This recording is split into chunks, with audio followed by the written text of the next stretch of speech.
মুজিবের মৃত্যুর খবর জানার পর লাখো লাখো লোক সবাই আনন্দ। দীর্ঘদিনের আড়াল ভেঙে ভিজুয়ালি দেখা দিয়েছেন বঙ্গবন্ধুর আত্মস্বীকৃত খুনি বহুল আলোচিত সমালোচিত সেই মেজর ডালিম। ৫ জানুয়ারি রাতে তার লাইভ সাক্ষাৎকার ইউটিউবে প্রচার হয়। যুক্তরাষ্ট্র প্রবাসী অ্যাক্টিভিস্ট ইলিয়াস হোসেনের সঞ্চালনায় দীর্ঘ এক আলাপচারিতায় উঠে আসে বাংলাদেশের মুক্তিযুদ্ধ, ভারত পাকিস্তান, শেখ মুজিবুর রহমান, জিয়াউর রহমান প্রসঙ্গ। ভারতের আগ্রাসী মনোভাব নিয়ে যখন বাংলাদেশকে গিলে খেতে চাবে, সেইটার বিরুদ্ধে আমাদেরকে এসব বিষয় নিয়ে নানা রকম তথ্য উপস্থাপন করেন মেজর ডালিম। কিন্তু বাংলাদেশ সেনাবাহিনীর সাবেক এই কর্মকর্তার সব বক্তব্যের সঙ্গে একমত নন দেশের জনপ্রিয় সুরকার ও সঙ্গীত পরিচালক প্রিন্স মাহমুদ। ৬ জানুয়ারি প্রিন্স মাহমুদ তার ভেরিফাইড ফেসবুকে একটি স্ট্যাটাস দিয়েছেন।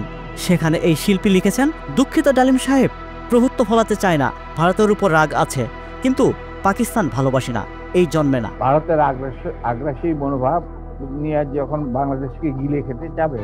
প্রিন্স মাহমুদের এই বক্তব্য নিয়েও মিশ্র প্রতিক্রিয়া ব্যক্ত করেছেন নেটিজেনেরা। সাজ্জাদ হোসাইন মিলাদ লিখেছেন, ডালিম উন্মাদ মিথ্যাবাদী। ডালিমের এই ইতিহাস একমাত্র ডালিম ছাড়া আর কার কাছে নাই। SM ওসমান হৃদয় লিখেছেন, আপনাকে কেউ ভালোবাসতে বলেনি স্যার, শুধু মুক্তিযুদ্ধের আসল ইতিহাসটা জানলেই হবে।